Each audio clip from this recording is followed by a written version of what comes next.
Buen día para todos. Seguimos en Parashat Shemot, capítulo 2, versículo 11. Sucedió en esos días que Moshe se hizo grande y salió a sus hermanos y vio sus cargas.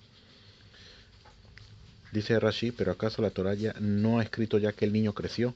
En el versículo anterior. Entonces, para responder a esta aparente redundancia, Rabbi Yehuda, hijo de Rabbi Ilai, dijo, la primera mención de su crecimiento se refiere a la estatura física, la segunda mención en su grandeza jerárquica, ya que el faraón lo nombró sobre toda su casa.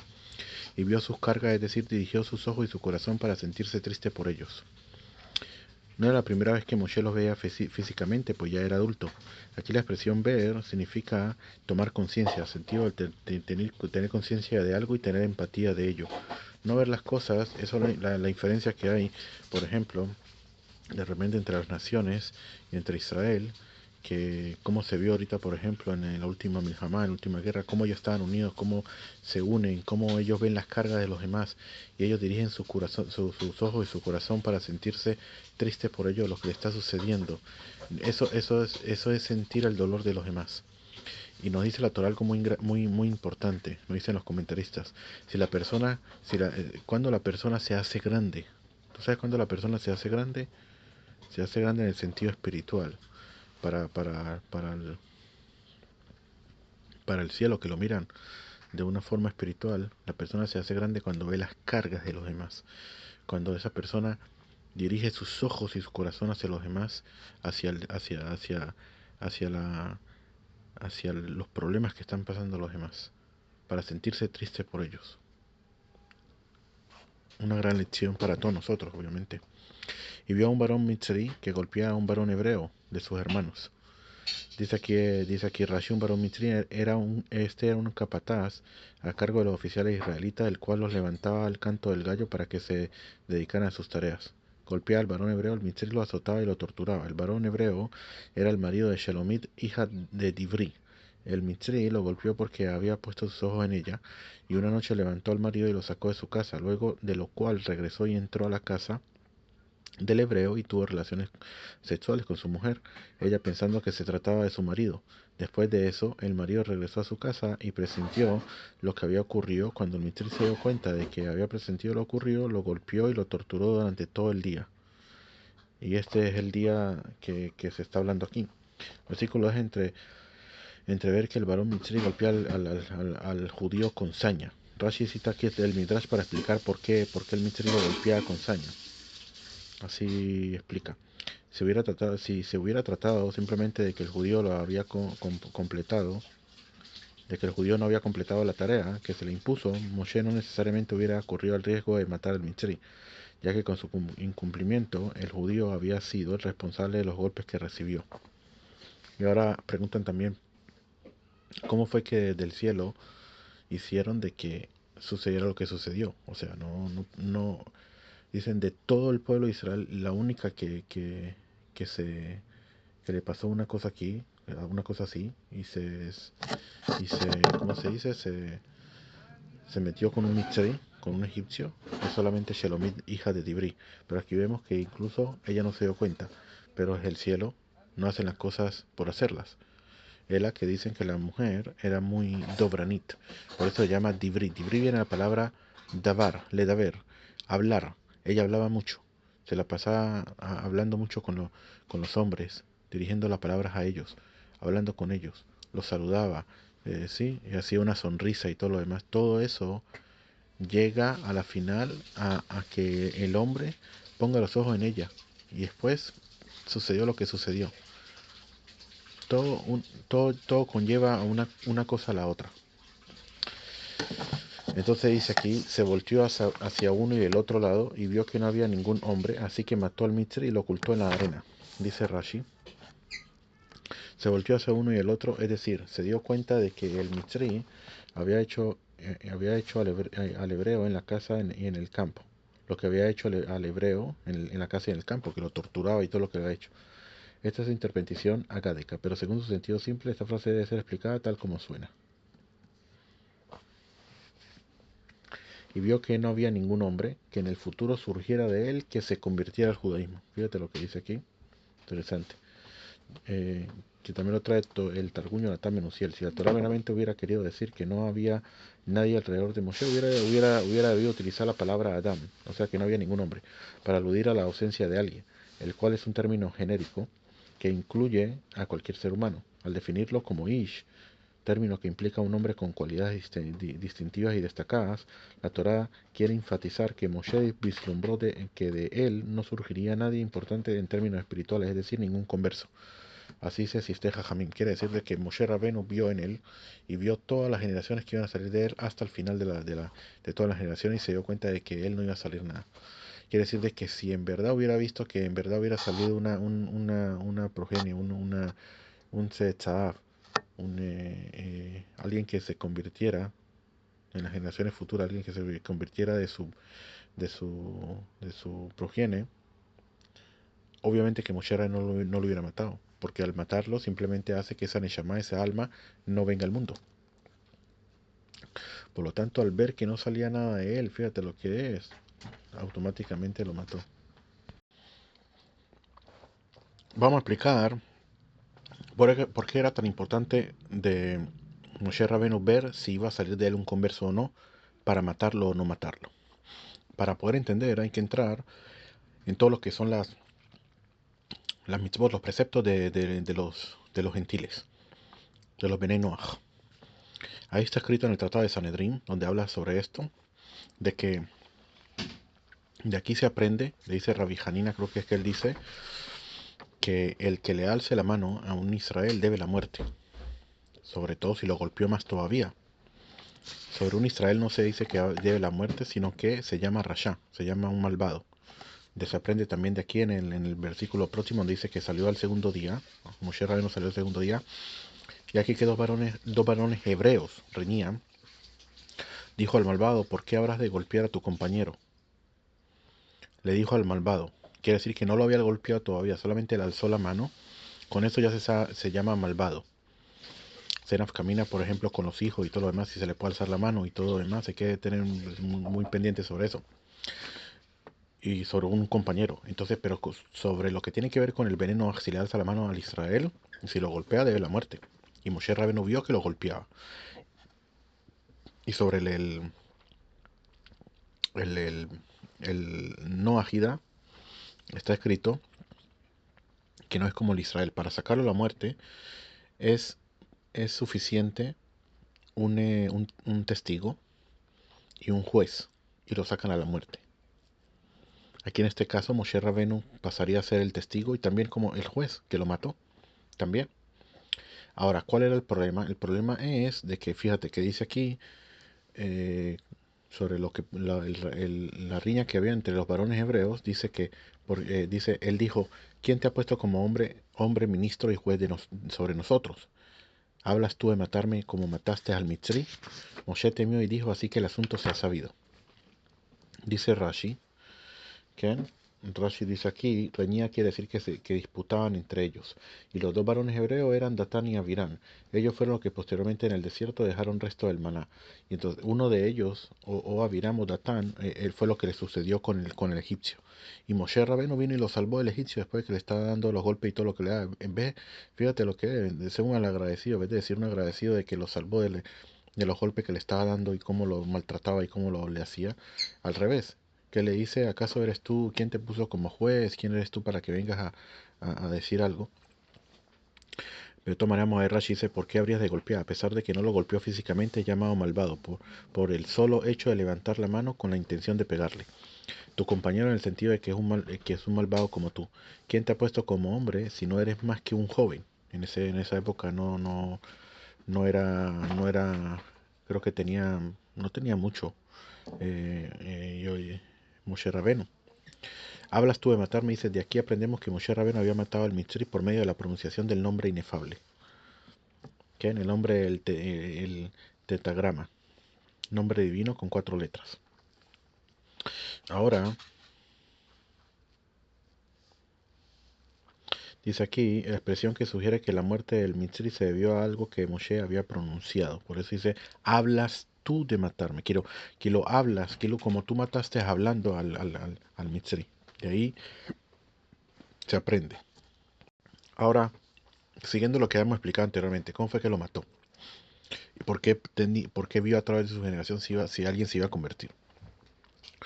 Porque, primero que todo, de que, de que él fue testigo de que golpeó le alzó la mano, golpeó al Mitzri, él lo vio, que golpeó al hebreo, lo vio. Pero ahora la cosa es de que esa no es una de las 7 mitzvot de los veneno ajidas, porque no está escrito sobre eso, sino está escrito en otro tipo de alajot, que están, que están de más a esas alajot. ¿Por qué? Porque en verdad, solamente por las 7 mitzvot de las no ágidas, ellos deben la muerte a través del Sanedrín. Pero con esto que estamos hablando aquí, no debe la muerte por Sanedrín, sino de la muerte desde el cielo. Entonces Moshe Rabenu, igual que lo vio y él es un testigo y todo lo demás, él no puede sacar la muerte, porque no es una muerte del Sanedrín. Por eso es que está escrito ahí que lo mató con el nombre inefable. Quiere decir de que él mismo bajó el juicio del cielo, porque es un juicio que le hacen del cielo para matarlo. Pero no lo mató con sus manos, porque con sus manos no lo puede matar. Por lo tanto, él solamente hizo el nombre inefable para matarlo. ¿Sí? Y entonces, ¿qué hubiera sucedido si hubiera salido un converso de él? Porque está escrito en el Tratado de Sanedrín.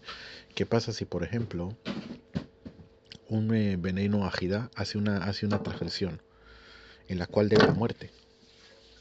Y lo deben sacar a muerte, ¿sí? Y en este caso, ¿qué pasa? Él corre rápido, se va, se esconde y se convierte. O aquí como se convirtió y pasa a ser a un estatus diferente, a un estatus de Israel, ¿sí? Está escrito que el que se convierte es como un niño que nace. Quiere decir un niño que nace que no, como así como el niño nace y no tiene transgresiones, así igualito el que se convierte le borran todas las transgresiones que hizo. Entonces, al borrarle todas las transgresiones, como si no hubiera hecho nada, entonces Moshe Rabbeinu, si hubiera visto que alguien se hubiera convertido de su simiente, automáticamente no lo hubiera matado. ¿Por qué? Porque en ese caso, primero que es un alma que se va a añadir a Israel, y segundo, porque el que se convierte le, le, mm, le borran todos sus pecados. Entonces, por eso es que está escrito allí que vio si iba a salir de él un converso. Entonces dice Moshe temió, dice Rashi. Esta frase debe ser entendida conforme a su sentido simple, pero sé que se midrashika es que se preocupó porque había visto que en el pueblo de Israel había malvados que eran delatores. Se dijo, si es así, quizás no sean dignos de ser liberados. ¿Por qué? ¿Qué tiene que ver una cosa con la otra? Porque Moshe Rabenu, él no sabía por qué entre todos los pueblos, por qué Israel estaba esclavizado, por qué ellos estaban allí. Pero ahora, por eso él dice, ahora Moshe temió y dijo, así que el asunto es sabido.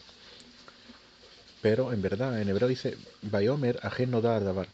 Si así me he dado cuenta, como que he sabido por qué también. He sabido por qué en verdad ellos están en esclavitud. Ellos están en esclavitud, ¿por qué? Por la lengua, por no cuidar la lengua, por haber delatores. Hasta tanto que desde muy difícil esa, esa transgresión. Y todo se dio por eso. Primero por Yosef hablar de sus hermanos. Y sus hermanos aquí.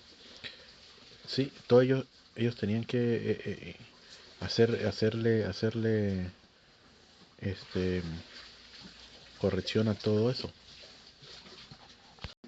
Lo que le dijeron a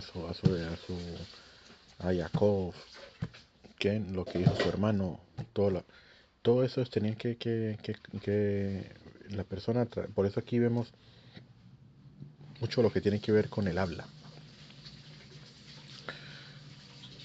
Fíjate, hablas tú como mataste al Mitzri. Moshe Rabeno lo mató con el habla. Eh, eh, muchísimas cosas que tienen que ver con el habla lo vemos aquí. ¿Por qué? Porque el habla, la persona tiene que saber de que la redención de él como en forma de para ti, de forma personal, depende también de lo que él habla. Y se podría explicar por qué es precisamente, porque ¿de qué se diferencia el hombre del animal? Del habla, ¿sí? Y de por sí el animal siempre está enjaulado. Fíjate, siempre está enjaulado, siempre tiene sus límites. El hombre es diferente, el hombre necesita más, no necesita tantos límites, no le gusta, el hombre no le gusta tantos límites, por lo tanto él está más, más abierto, él puede ir a más territorios, más lejos, ¿sí? No tiene ningún problema, pero a la hora que él utiliza eso que tiene por encima del animal, que es el habla, y lo utiliza para mal, automáticamente es como lo limitan, como el animal. Lo limitan y lo colocan de una forma de esclavitud en la cual la persona no es libre. Igualito, por haber utilizado la lengua de forma libre como lo que él quiera, habló lo que quiera y dijo, entonces le hacen prácticamente como una medida por medida, obviamente. Y aquí lo trae Rashi, dice, en términos literarios dice tal como suena, pero en Segesi Midrashika que es que Moshe quiso decir, el asunto por el cual estaba perplejo me es claro ahora. Yo me preguntaba en qué ha pecado Israel más que todos los 70 pueblos de la tierra para que hayan sido oprimidos con trabajos tan duros. Pero ahora veo que se merecen este castigo a través de la lengua. En cierto sentido, dice aquí, los pueblos de la tierra no poseen un nivel espiritual elevado cuya esencia debe ser preservada y es por eso que generalmente no suelen ser muy cuidadosos con el control de la palabra. No muy cuidadosos, ¿sí? Pero el pueblo de Israel, cuya esencia debe ser preservada, tiene la obligación de preservar las palabras que emiten a fin de mantener su elevado nivel espiritual. Por ello, cuando en Israel hay maledicencia o delación, su falta es mucho más grave que incluso la de las naciones. Dice, seguimos, cuando el faraón oyó de este asunto, intentó matar a Moshe. Así que Moshe huyó de la presencia del faraón y se asentó en la tierra de Midian y se sentó junto al pozo. Cuando el faraón oyó, ellos mismos lo delataron. ¿Quiénes son ellos mismos? Datán y Avirán. ¿Sí? Cuando Moshe mató al Mitzri, la Torah no nos dice ahí mismo que el faraón se enteró de que había sido Moshe el culpable. Se asume pues que hasta este momento el asunto había permanecido en secreto y como la Torah dice que el faraón escuchó el asunto solamente después de este incidente, ellos sugieren que fue a causa de este incidente mismo que el faraón se enteró. La razón es obvia, delataron a Moshe debido al resentimiento que sentía porque él los había amonestado por su comportamiento. Entonces dice que el faraón intentó matar a Moshe después de aprehenderlo, lo entregó al verdugo para que lo matara, pero la espada no tuvo poder contra él. ¿Por qué? Porque se dice en el Midrash que se le colocó la- el cuello como un shaish, o sea, como una piedra, y, el, y, el, y la espada no le pudo hacer nada. Y a esto se refirió Moshe cuando dijo, y Dios me salvó de la espada del faraón. Y se asentó a la tierra de Midian, dice Rashi, esto quiere decir de que se detuvo mucho tiempo allí, de igual modo que ese es su significado en la frase Jacob se asentó. Y se sentó junto al pozo, dice, implica sentarse físicamente. Moshe aprendió de Jacob a sentarse junto al pozo a la espera de un encuentro, ya que él había encontrado a su pareja junto al pozo. Entonces él quería hacer lo mismo. Dicen de que con referente a la Kedushá está escrito, se asentó. La Kedushá, la santidad, también con Jacob, también con Moshe Rabenu, se asentó. Porque la Kedushá, la santidad es permanente, siempre, todo el tiempo. Pero con referente a la Sitra Ahra, en el sueño de Faraón, que le cuenta a Yosef, él le dice que estaba parado en la orilla del río. Y parado es algo no constante. Puede estar hoy parado, mañana puede ser que ya no esté ahí. Pero cuando se asienta es porque se asienta y quiere estar ahí siempre. Esa es la diferencia entre la Kedusha y la santidad, y la Sitra Achra, las otras fuerzas. Aquí tenemos que ver por qué el faraón en verdad lo quiso matar, más porque mató a un egipcio. Él también sacaba a la gente a la muerte. ¿Por qué tanto fue lo que temió sobre Moshe Rabenu para decirle que lo iba a matar? Es la de que los comentaristas explican algo muy interesante. Dice que cuando el faraón oyó de este asunto, ¿qué fue lo que oyó? ¿Qué fue lo que él oyó para que lo intimidara tanto? Él escuchó de que Moshe Rabenu mataba a la gente hablando. Dijo, si es así, si Moshe Rabenu mata a la gente solamente con decir palabras, mañana nos va a matar a nosotros también. A mí me va a matar. De eso fue lo que tuvo miedo el faraón. De que a lo mejor el Moshe Rabenu mañana iba también a pronunciar lo mismo que dijo y lo va a matar a él. Y a cualquiera lo puede matar así. Eso fue lo que temió y por eso fue que lo mandó a matar. Para que no sucediera una cosa así.